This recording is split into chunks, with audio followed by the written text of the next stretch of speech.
Dear students, welcome to my YouTube channel. आज हम इस सेकंड पार्ट में द लास्ट लेसन के आगे की टेक्स्ट बुक का अध्ययन करेंगे।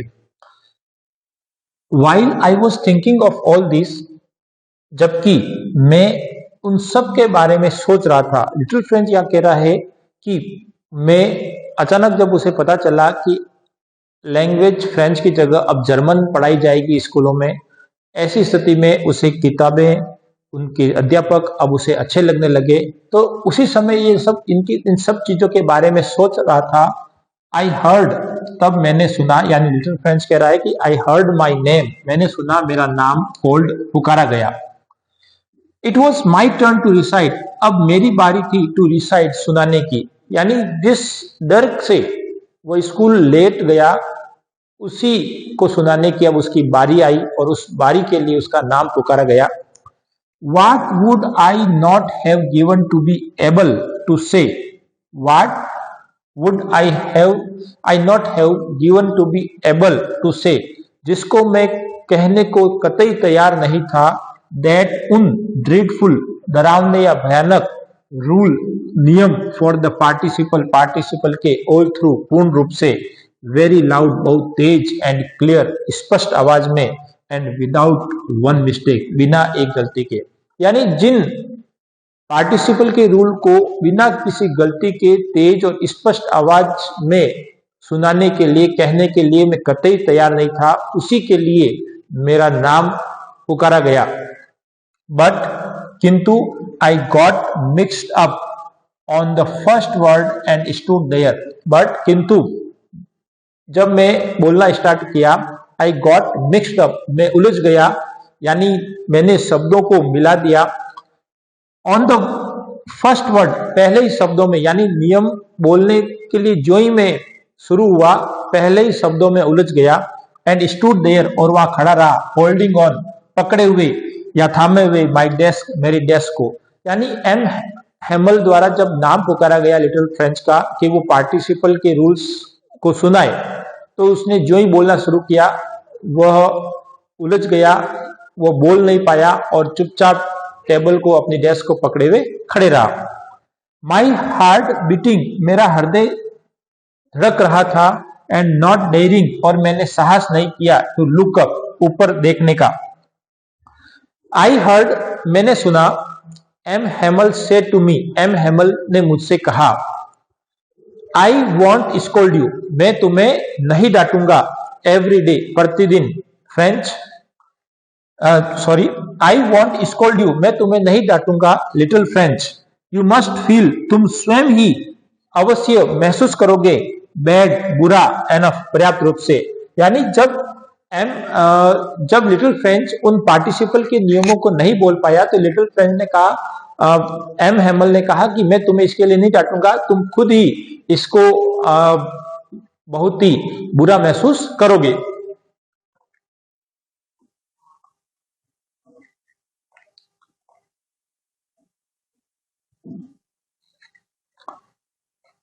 सी, एम हैमल आगे कहते हैं, सी, देखो, हाउ इट इज, ये कैसे हो गया, एवरी डे, प्रतिदिन, वी हैव सेड, हम कहते थे, टू आवर सेल्वेज, अपने आप से, ब, यानी ये एक एक्सक्लेमेटरी वर्ड है which is use to contempt, यानी निंदा करने के लिए एक एक्सक्लेमेटरी वर्ड है जो हम यूज करते हैं।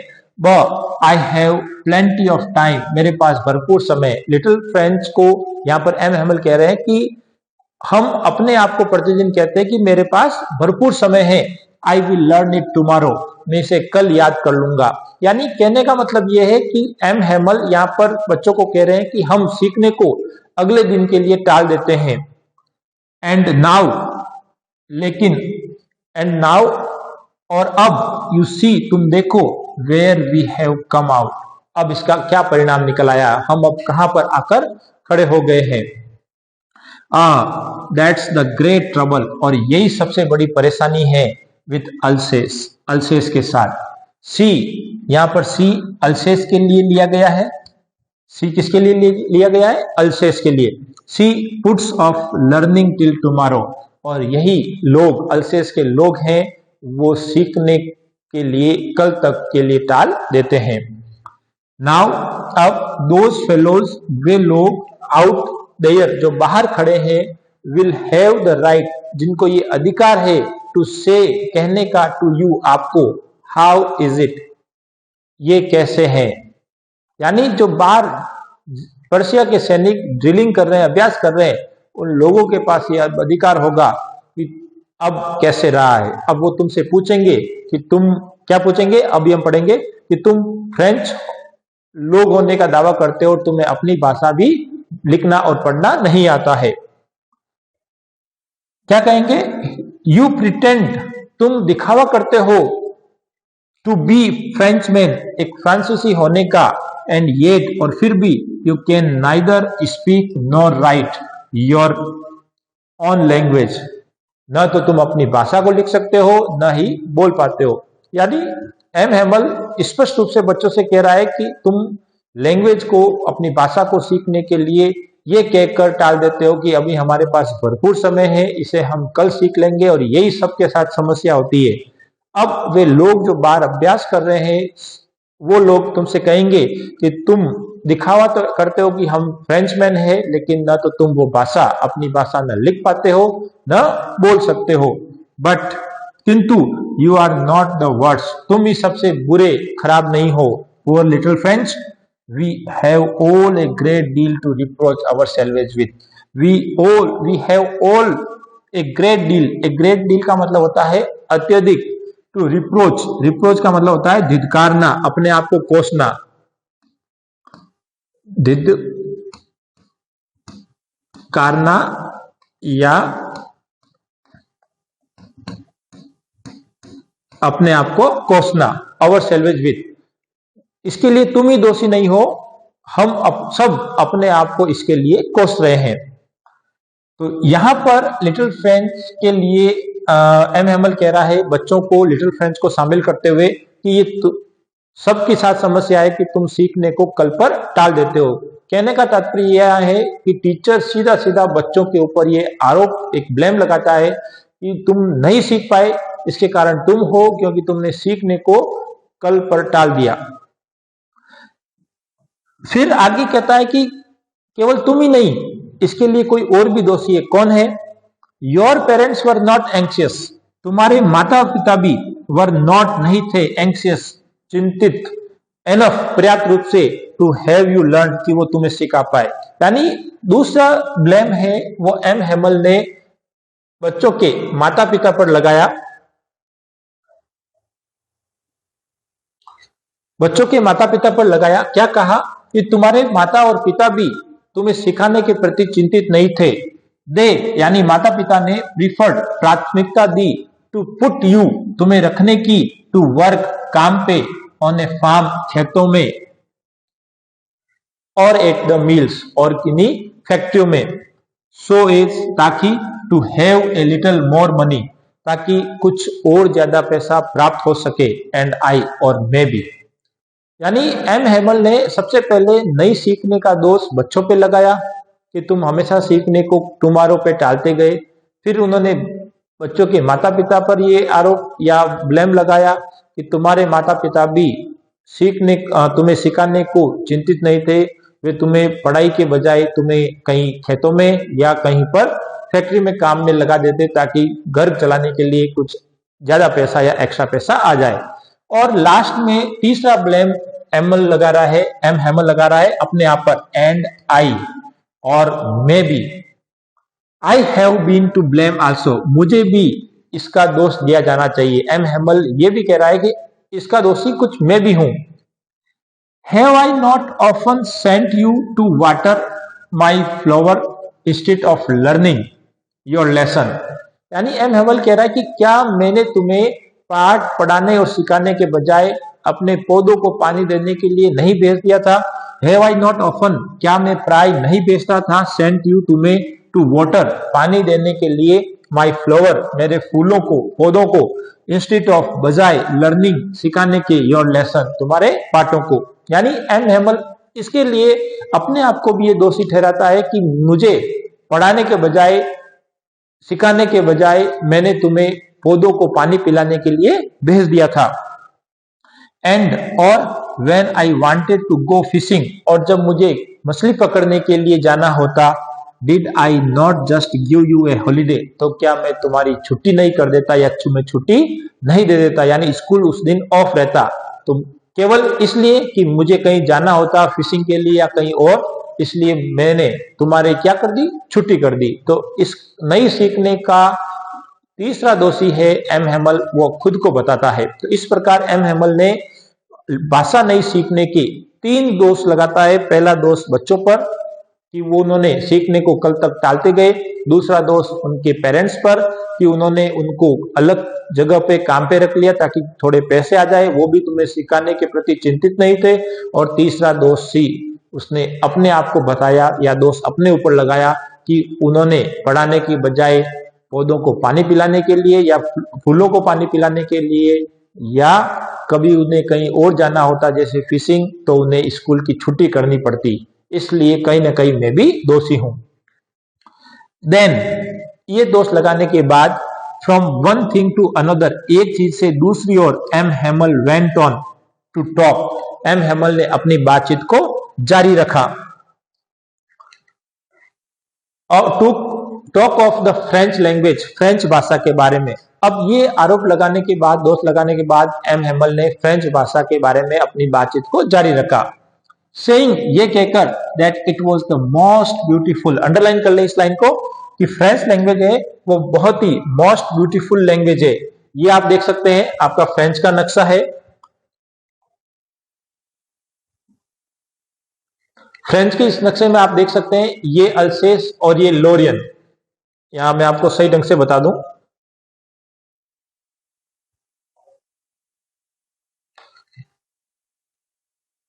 ये आपका जर्मनी, ये पूरा एरिया पर्शिया का, और यहां पर आप देख सकते हैं लोरियन और अल्सेस जो कि डॉट डॉट डॉट से किया हुआ है, ये पर्शिया के अंडर कंट्रोल में चले गए। नेक्स्ट, तो फ्रेंच लैंग्वेज इज द, यहां से वापस हम देख लेते हैं, it means French language, it was the most beautiful language,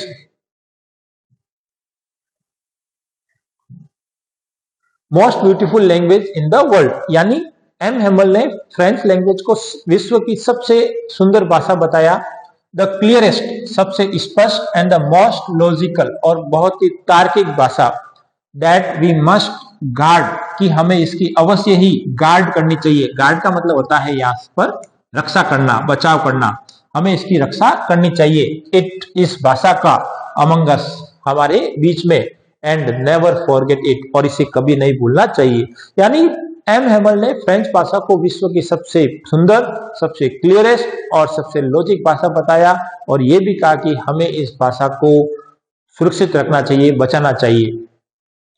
because, क्यों? Because when a people are slave, यहाँ ए पीपल का मतलब है एक कंट्री से, when a people are enslaved, जब एक देश को, लोगों को या उसके हिस्से को गुलाम बनाया जाता है, एज लॉन्ग एज, जब तक, दे होल्ड, वे थामे हुए रखते हैं, पकड़े हुए रखते हैं, फास्ट, फास्ट का मतलब यह है मजबूती से, टू देयर लैंग्वेज, अपनी भाषा को, इट इज, तो ये होता है, एज इफ, मानो, दे हैड द की, कि उनके पास चाबी है, टू देयर प्रिजन, अपने जेल की या कैद की। यानी एम हेमल ने बताया कि जब तक हम अपनी भाषा को मजबूती से पकड़े रहते हैं, यानी अपनी भाषा को नहीं छोड़ते हैं, तब तक ये किसी भी कैद से मुक्त पाने की एक चाबी होती है। देन, तब ही ओपन एक ग्रामर, उसने इस बात के बाद एक ग्रामर की किताब खोली, and read us our lesson, और हमारे पाठ को पढ़ा। I was amazed, little Franz कह रहा है कि आई वॉज अमेज्ड, मैं आश्चर्यचकित था, टू सी, ये देखकर, हाउ वेल, कितना अच्छी तरीके से, आई अंडरस्टूड इट, मैंने इसको समझ लिया। यानी जो एम हेमल समझा रहे थे उसको समझने के लिए लिटिल फ्रेंच को कोई ज्यादा परेशानी उठानी नहीं पड़ी, आज उसको बिल्कुल आसानी से समझ में आ रहा था। ऑल ही सेड, जो कुछ भी एम हेमल ने कहा, सीम्ड प्रतीत हुआ, सो इजी बहुत ही आसान, अत्यधिक आसान। यानी लिटिल फ्रेंच कह रहा है कि जो आज उस पर्टिकुलर डे लास्ट दिन एम हेमल जो भी पढ़ा रहे थे, जो भी बात कह रहे थे, लिटिल फ्रेंच को बहुत ही आसानी से समझ में आ रहा था, सब कुछ उसे आसान प्रतीत हुआ।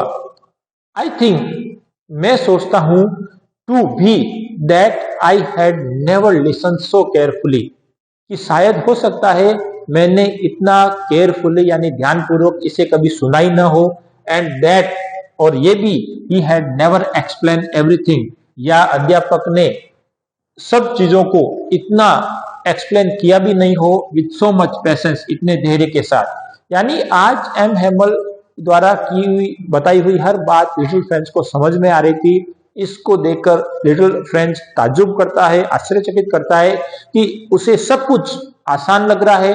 हो सकता है उसने ध्यानपूर्वक सुना हो, या हो सकता है इससे पहले एम हेमल ने इतने धैर्य से कभी न समझाया हो या पढ़ाया हो।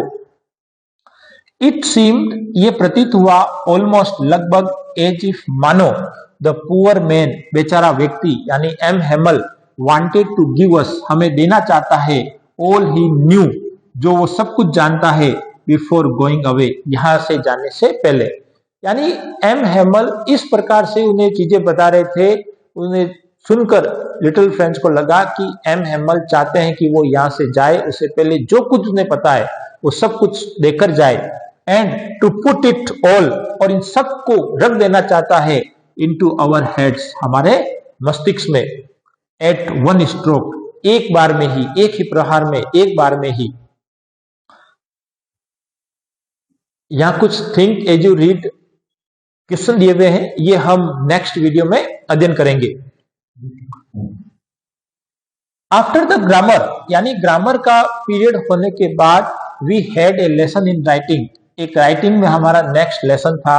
दैट डे, उस दिन, M Hamel had new copies for us, M Hamel हमारे लिए नई कॉपीज या उसके पेज लेकर आए थे, रिटन, जिस पर लिखे हुए थे, इन ए ब्यूटीफुल राउंड हैंड, बहुत ही सुंदर गोलाकार हाथों से। यानी ग्रामर के बाद एक राइटिंग का सेशन या पीरियड था, जिस पर कुछ बुक या पेज कॉपीज लेकर आए एम हेमल, जिस पर कुछ लिखे हुए थे। क्या लिखा हुआ था?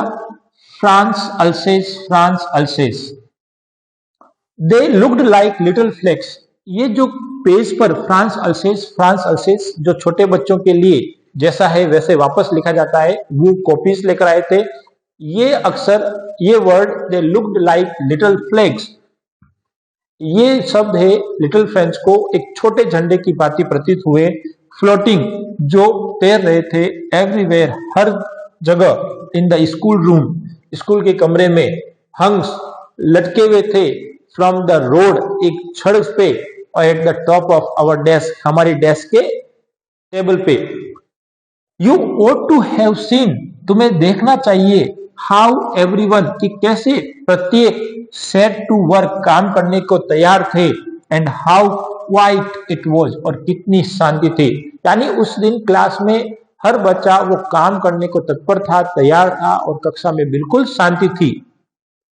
द ओनली साउंड वाज, जो केवल एकमात्र जो साउंड, जो आवाज आ रही थी क्लास में, the scratching of the pen, pen के स्क्रैच करने की, यानी पेन के खरोचने की, जो पेन कागज पे चला रहे थे, उन पेन के चलाए जाने की केवल आवाज आ रही थी, ओवर द पेपर, पेपर के ऊपर।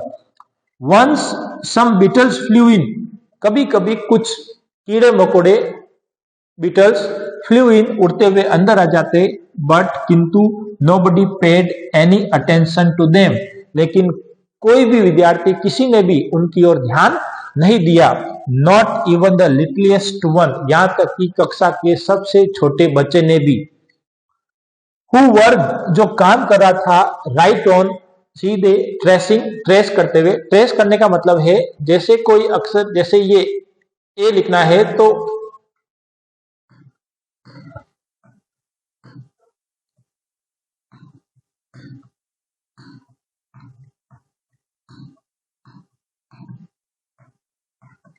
अब इस ट्रेस करने का मतलब है इसके ऊपर बच्चों द्वारा बार बार पेन चलाना। तो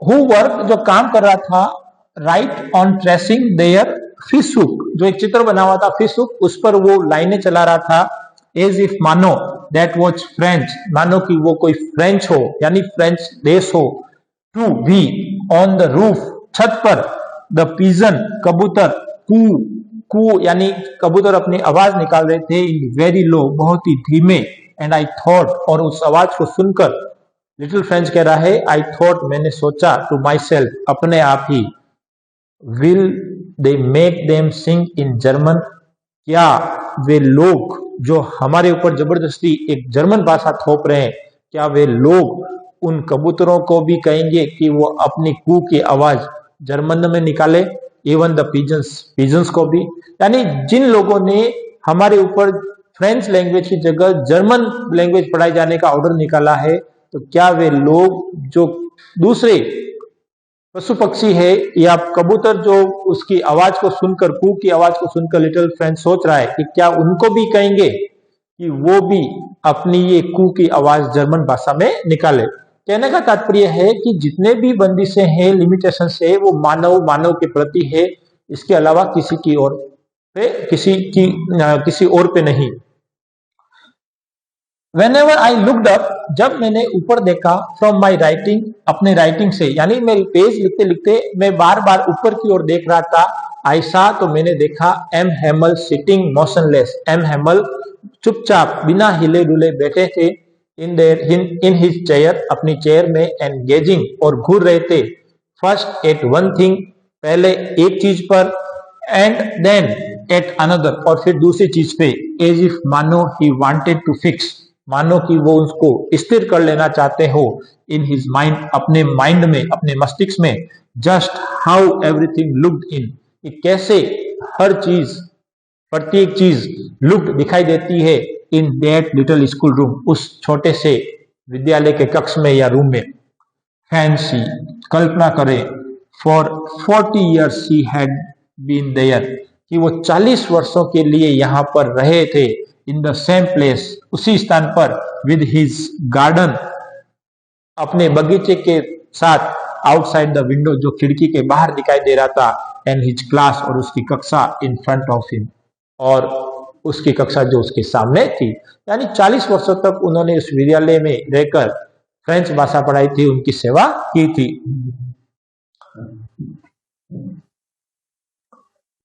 जस्ट लाइक दैट, ठीक उसी प्रकार से, only the desk and benches, केवल क्लासरूम की डेस्क और बेंचेज, हैड बीन वर्न स्मूथ, वो घिस कर स्मूथ हो गई थी, द वॉलनट ट्री, अखरोट का पेड़, इन द गार्डन, बगीचे में, वर टॉलर, वो बड़ा हो गया था, एंड द हॉपवाइन, हॉपवाइन एक प्रकार की बेल जो गार्डन में लगी हुई थी, हॉपवाइन दैट ही हैड प्लांटेड, जो कि उन्होंने स्वयं, यानी एम हेमल ने स्वयं प्लांटेड, बोया था, हिमसेल्फ, ट्विन, जो चारों ओर गुद गई थी, अबाउट द विंडो, खिड़की के चारों ओर, टू द रूफ, और छत तक चली गई थी। यानी क्लासरूम स्कूल वैसी की वैसी थी, जो चेंजेस आए वो ये थे, क्लासरूम की जो बेंचेस थी, डेस्क थी, वो घिस कर स्मूथ हो गई थी, वॉलनट ट्री, जो उन्होंने छोटा सा पौधा बोया था, वो लंबा हो गया था, और एक बेल, हॉपवाइन, जो खिड़की के चारों ओर लिपटते हुए ऊपर तक पहुंच गई थी।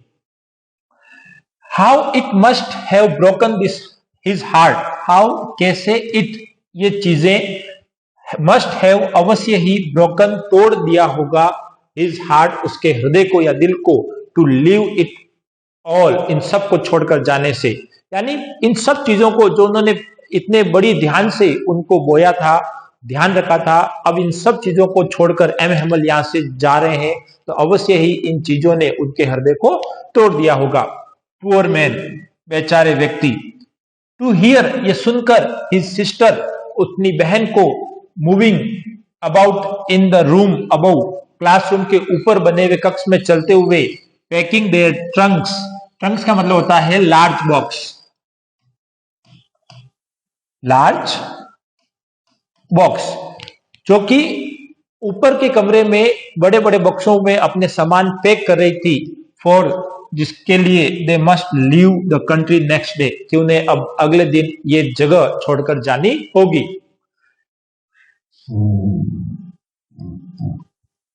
बट किंतु ही हैड द करेज, किंतु एम हेमल में साहस था टू हियर एवरी लेसन, कि वो प्रत्येक चैप्टर को सुने टू द वेरी लास्ट, अंत तक।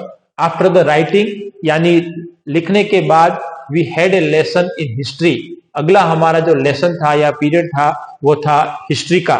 एंड देन और उसके बाद द बेबीज, छोटे छोटे बच्चे चांटेड उच्चारित कर रहे थे, एक साथ बोल रहे थे देयर, बा बे बी बू बू, ये सब अल्फाबेट्स है फ्रेंच लैंग्वेज के। तो सभी बच्चे एक साथ अपने अल्फाबेट्स बा बे बी बू बू ये सब एक साथ चांट कर रहे थे डाउन देयर, और खिड़की के बाहर नीचे की ओर।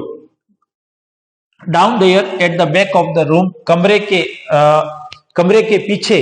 ओल्ड होजर, बूढ़े Hauser had put on his spectacles, उसने अपना चश्मा पहन लिया। एंड होल्डिंग हिज प्राइमर, और अपनी पुस्तक को उसने पकड़े रखा।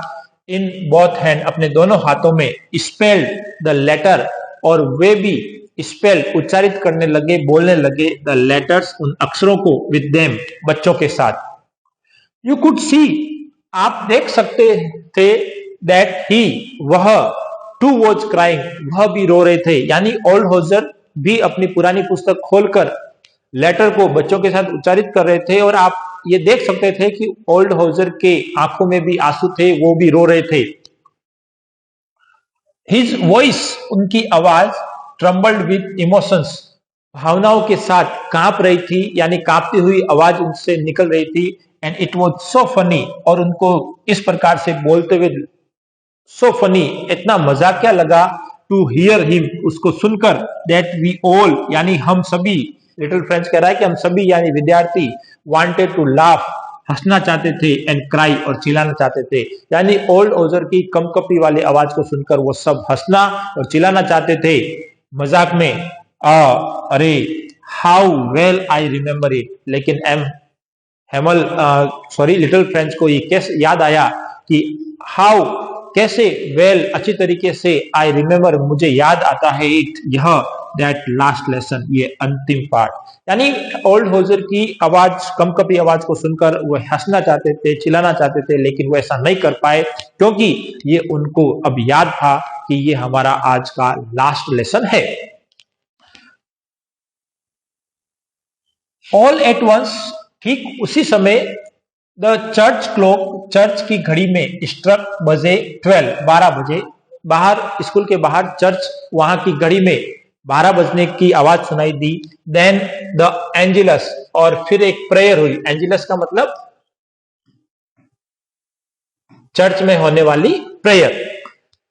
ठीक 12 बजे घड़ी में बजने के बाद चर्च में प्रार्थना हुई। एट द सेम मोमेंट, ठीक उसी क्षण, the trumpets of the Persians, Persians के नगाड़े, सेना के नगाड़े, रिटर्निंग, लौट रहे थे फ्रॉम ड्रिल, अभ्यास करने के बाद, साउंडेड, जिनकी आवाज आ रही थी, अंडर आवर विंडोज, हमारी क्लासरूम की खिड़की के नीचे, यानी बाहर की ओर।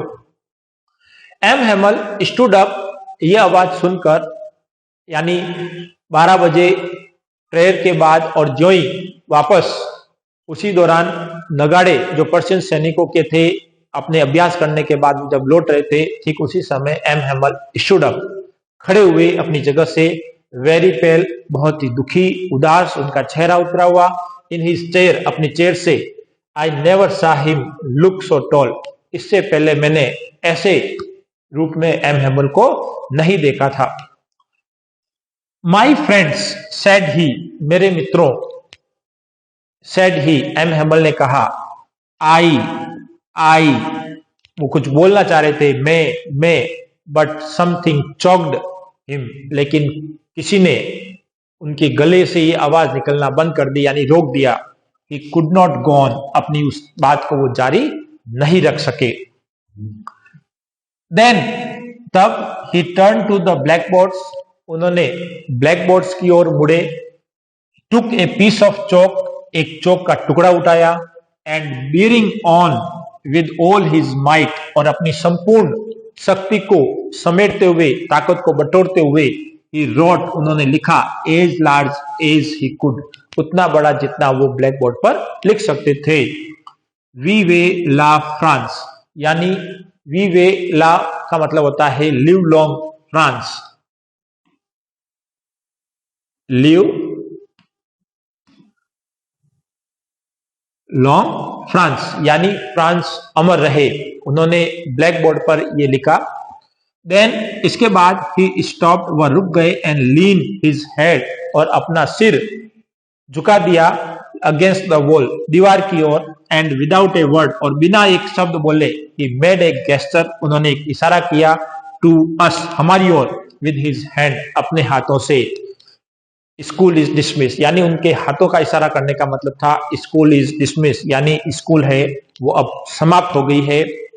यू में गो नाउ, अब तुम जा सकते हो। तो डियर स्टूडेंट्स, इस प्रकार हमने लास्ट लेसन के संपूर्ण टेक्स्ट बुक या टेक्स्ट चैप्टर का अध्ययन किया। डियर स्टूडेंट्स, ये वीडियो सेकंड है। इससे पहले हमने पार्ट फर्स्ट में स्टार्टिंग से, जहां से आज हमने शुरुआत की है, उस वहां तक का वीडियो बनाया था, जिसका मैंने लिंक इसके डिस्क्रिप्शन बॉक्स में दिया हुआ है, जिस पर आप क्लिक करके उस वीडियो को जरूर देख सकते हैं। और आगे का वीडियो आज आप देख ही रहे हैं। यदि वीडियो पसंद आए तो लाइक करें, शेयर करें, और चैनल पर नए हैं तो चैनल को जरूर सब्सक्राइब करें। अगला वीडियो इसी चैप्टर के क्वेश्चन आंसर पर आधारित होगा। Thank you.